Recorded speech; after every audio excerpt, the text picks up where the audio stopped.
Sekarang, sikap hidup mana yang harusnya ada pada kita sebagai orang yang terbebaskan, sebagai orang yang terdaftar sebagai anak-anak yang sudah bertumbuh dalam kesucian. Ciri-ciri hidup anak Tuhan yang diberi mawar putih.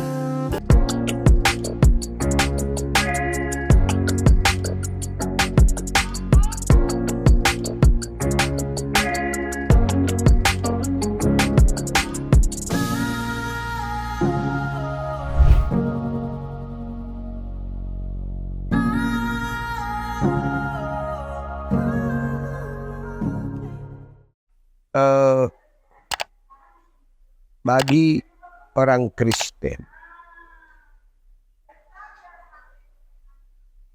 minggu ini dianggap sebagai pekan suci.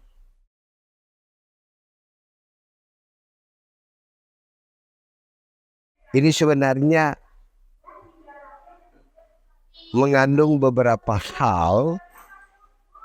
Yang pertama, peristiwa sejarah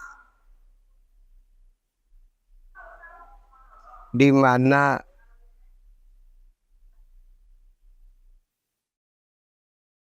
Yesus hadir untuk menyucikan dunia, membebaskan manusia dari hukuman dosa.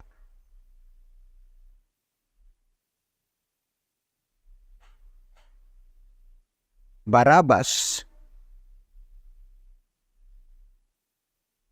secara etimologis artinya putra bapa.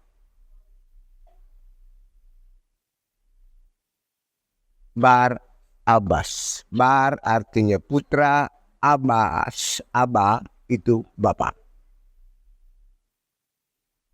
Jadi Barabas itu putra bapa. Tapi jangan berpikir kamu yang perempuan tidak masuk dalam kategori Barabas.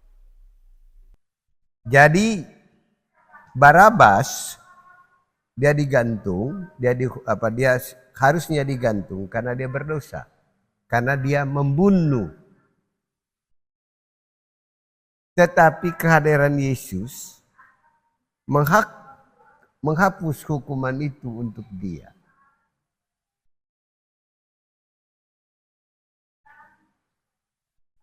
Jadi Barabas karena dia putra bapa yang seharusnya dia dihukum karena kejahatannya, tidak jadi dihukum, dia dibebaskan.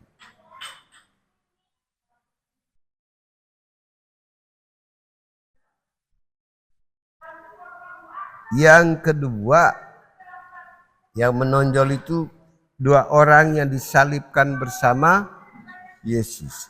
Mereka juga disalibkan bersama Yesus karena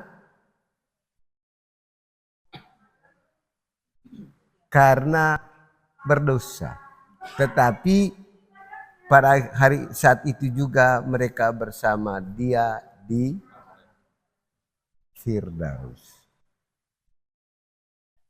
Jadi kehadiran dia membebaskan orang dari. Kemudian pada akhir dari peristiwa itu, kepala pasukan mewakili orang yang dengki kepada Yesus karena dosa, mereka juga dibebaskan karena itu pengakuan atas nama orang-orang yang jahat terhadap Yesus.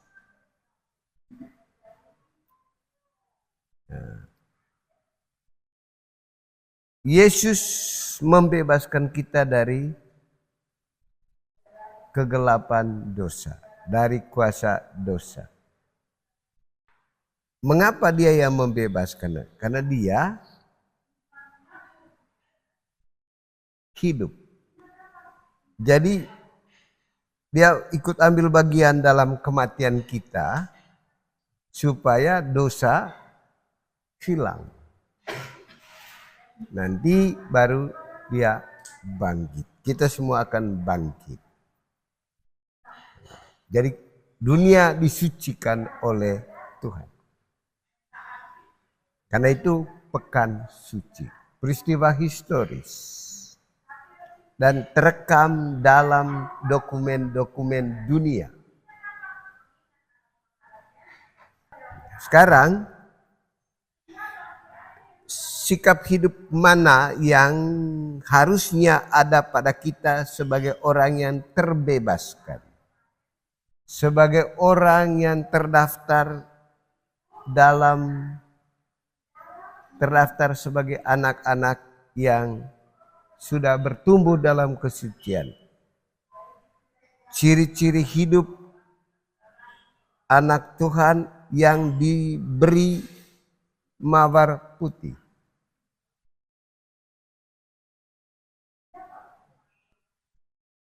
Bacaan kedua. Allah ditinggikan tapi dia setia. Dia merendahkan diri. Jadi kita mengambil bagian dalam merendahkan diri.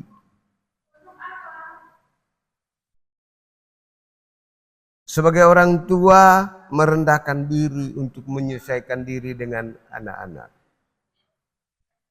Sebagai bos merendahkan diri dengan anak buah. Sebagai guru merendahkan diri, menyesuaikan diri dengan murid.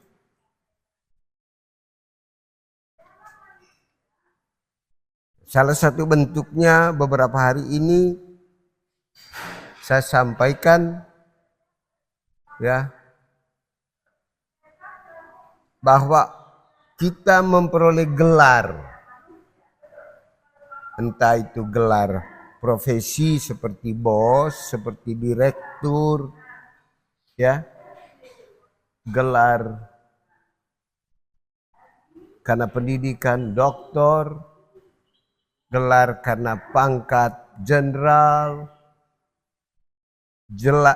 gelar karena status kekeluargaan sebagai nenek, kakek, orang tua, kakak, adik.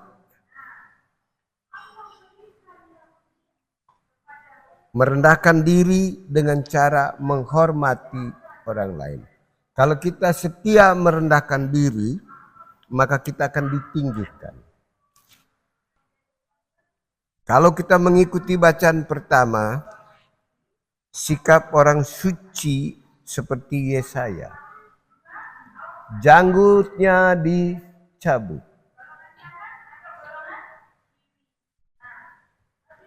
Punggungnya dilucuti.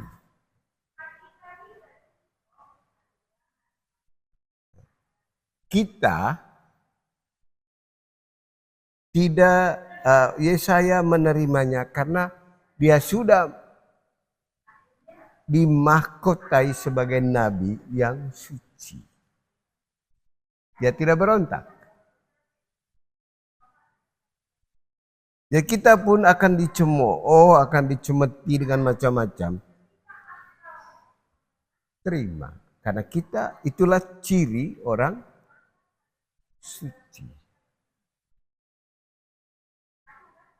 Gila, punya uang, makannya cuma pisang. Pangkatnya sudah perwira, kau makannya cuma begitu. Dan akan dicemooh oleh orang Batak. Karena kalau orang Batak makin tinggi pangkat, makin banyak makan. Makin pesta. Jadi direktur, apa begini kok makannya cuma sekali. Dan makannya pisang. Minum kopi tanpa gula, mestinya direktur kopi susu. cappuccino, Sprite, Sprite, Coca-Cola, bir. Kita akan dicemooh dengan sikap itu. Tapi jangan takut. Kita teguh seperti Yesaya. Yang berikut, kita pun akan ditanya macam-macam. Ikut sikap Yesus. Tidak semua pertanyaan dijawab. Tidak semua keluhan kritik orang dibalas. Tidak semua pertanyaan dijawab. Begitu kita dicap bodoh, digiring sampai dianggap rendah, sampai ke Golgota, ikut. Karena di sanalah baru orang tahu bahwa memang benar mereka ini adalah orang yang hidup secara benar. Ya, katakan saja saya dicemooh, diadili, dicambuk sekian tahun. Tapi saya tetap jalan. Sekarang baru mereka akui. Memang benar ini. Memang benar orang ini bukan orang biasa. Tunggu sampai di Golgota. Jangan di tengah jalan. Tidak perlu bela diri di hadapan Pilatus. Diam saja di hadapan Pilatus. Jawab yang perlu. Dan itulah selain makna historis dari peristiwa Pekan Suci, tapi juga